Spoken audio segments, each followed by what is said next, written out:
Our next topic is issues in managing dominant shareholders.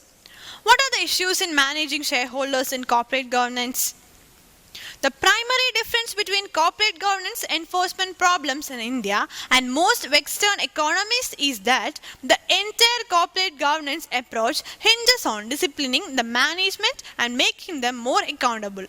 The agency gap in Western economies represents the gap between the interest of management and dispersed shareholders in corporate governance. Norms are aimed at reducing this gap.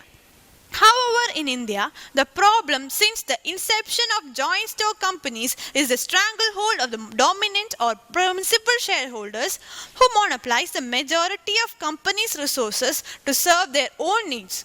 That is, the agency gap is actually between majority shareholders and other stakeholders.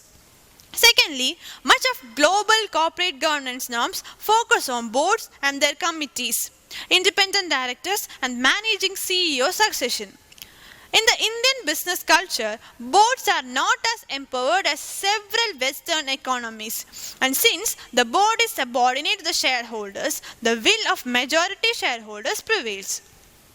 Therefore, most corporate governance abuses in India arises due to conflict between the majority and minority shareholders.